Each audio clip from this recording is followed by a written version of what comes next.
Bonjour à tous. Alors aujourd'hui, je vais vous présenter les crypto-monnaies dans lesquelles je n'investirai pas personnellement.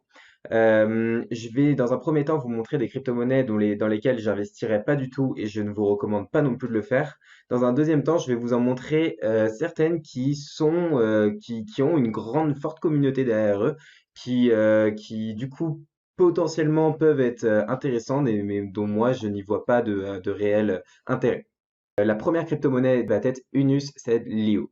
Alors d'habitude, j'ai rien contre les crypto-monnaies qui sont issues qui sont les les tokens des exchanges. Dans le cas de Leo, c'est la monnaie de Bitfinex, donc l'exchange qui est un des plus gros exchanges. Et je ne sais pas s'il l'est toujours. En tout cas, avec toutes les affaires qu'ils ont derrière eux, on a de quoi se méfier. Donc de la fraude à la société écran, au couvert de 850 millions de dollars via Tether. En tout cas, ils sont poursuivis par la justice américaine et on ne sait pas ce que ça peut donner. Imaginez que la justice américaine leur inflige une énorme amende ou encore pire, imaginez que la justice américaine puisse fermer la plateforme et j'aimerais personnellement pas posséder de l'IO dans mon portefeuille. Le deuxième, alors cette fois, groupe de crypto-monnaies desquels je me méfierais, ce seront les forks. Les forks, ce sont des séparations de blockchain, donc par exemple d'une crypto-monnaie, au moment d'une divergence d'opinion, par exemple, pour modifier quelque chose au sein de la crypto-monnaie, vont rester du coup deux crypto-monnaies distinctes. Ça a été par exemple le cas de Bitcoin et de Bitcoin Cash qui, je crois que c'était en 2017, ont eu une divergence et se sont splittés en deux, la version originale Bitcoin et la nouvelle version Bitcoin Cash. Et du coup, sont des forks également le Bitcoin Gold ainsi que le Bitcoin Diamond qui est ici. Alors, ces deux crypto-monnaies sont donc des forks du Bitcoin, donc à un moment une séparation avec la blockchain Bitcoin. Sauf que s'il y a eu séparation et que on retrouve celles-ci en bas qui sont en perpétuelle chute dans les classements, il y a une raison. Elles perdent de plus en plus de capitalisation et fait en plus que maintenant ça les rend vulnérables. Donc ce sont des projets entre guillemets morts qui deviennent vulnérables aux attaques étant donné il y a de moins en moins de market cap et donc de plus en plus de facilité pour des hackers atteindre les 51% du réseau et créer des double entry, donc des attaques. Par exemple, c'est le cas du Bitcoin Gold qui a subi l'attaque des 51% très récemment, donc c'était en début d'année. Ah non, ouais, c'était en début d'année vers janvier, enfin fin janvier 2020.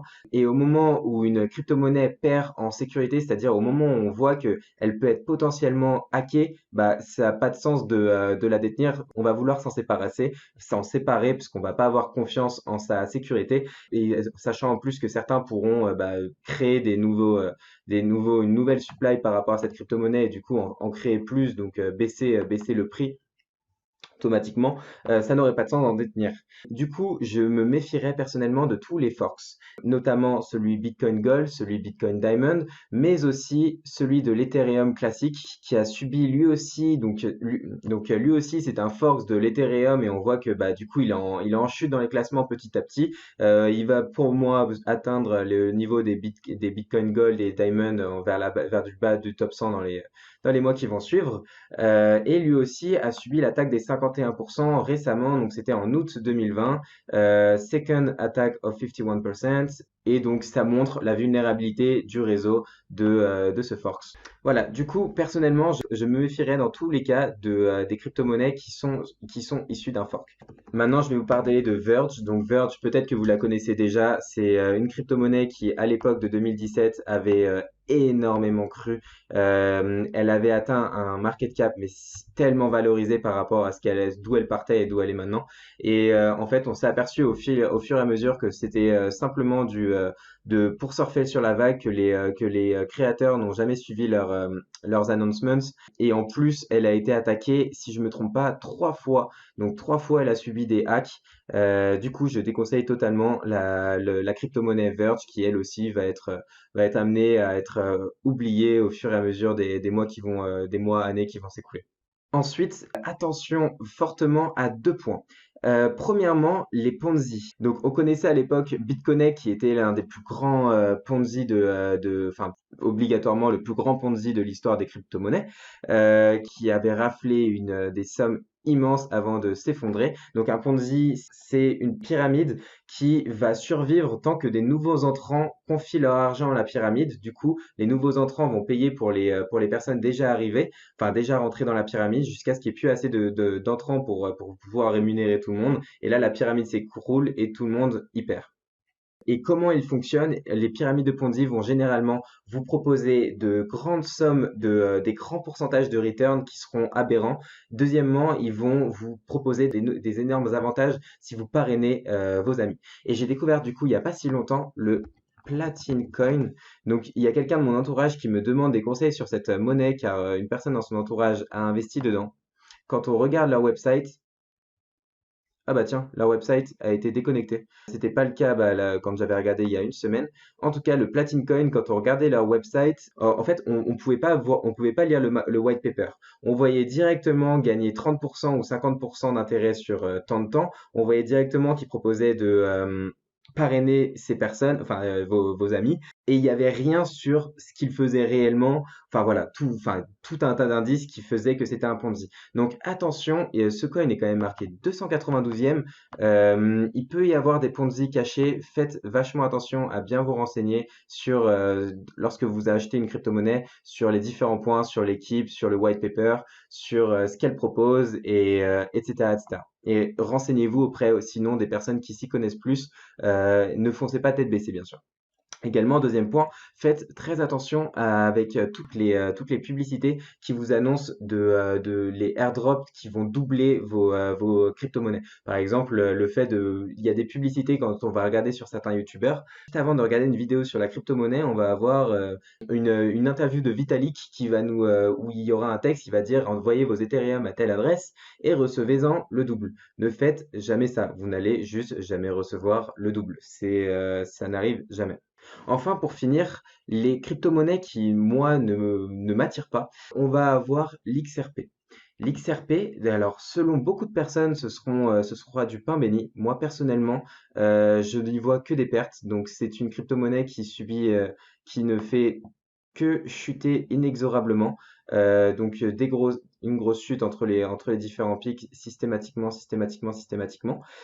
Donc pour moi, ça va plus être une crypto-monnaie qui va être utilisée par les labs de XRP pour gagner de l'argent et pour pouvoir réinvestir. Et elle est trop centralisée. Cependant, c'est quand même une team très professionnelle qui délivre un tas d'informations, qui est assez transparente et qui fait beaucoup de promesses. Du coup, potentiellement, c'est une monnaie qui aura plus de valeur dans le futur. En tout cas, moi, je préfère garder mon argent pour d'autres projets qui, à moi, me paraissent plus intéressants.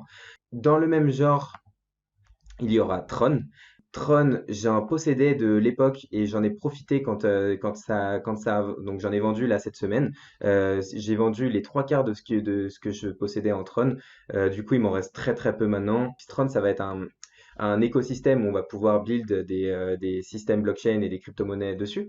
Et pour moi, ils surfent sur les vagues. Ils sont très bons, donc c'est un peu comme XRP. Ils ont un leadership et ils font des announcements qui sont forts. Cependant, je préfère placer mes billes dans d'autres investissements qui me paraissent plus viables et plus disruptifs. Mais c'est pas pour ça, encore une fois, que Tron ne va pas monter. Franchement, rien que dernièrement, ça a bien monté. Bon, moi, perso, ça m'a donné une porte de sortie, mais ça peut potentiellement continuer de croître. On ne sait pas. Je vais continuer dans cette liste avec le Bitcoin Cash et le Bitcoin SV qui sont des forks du Bitcoin dont lesquels moi je n'ai absolument jamais investi.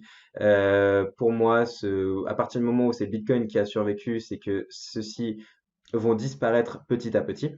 Et pour finir, il y a, donc là peut-être que il y en aura parmi vous qui vont être totalement en désaccord avec moi, mais le Litecoin et le Monero, desquels donc il m'en reste encore un peu dans les deux monnaies, mais très peu, j'en ai vendu la plupart de ce que je possédais.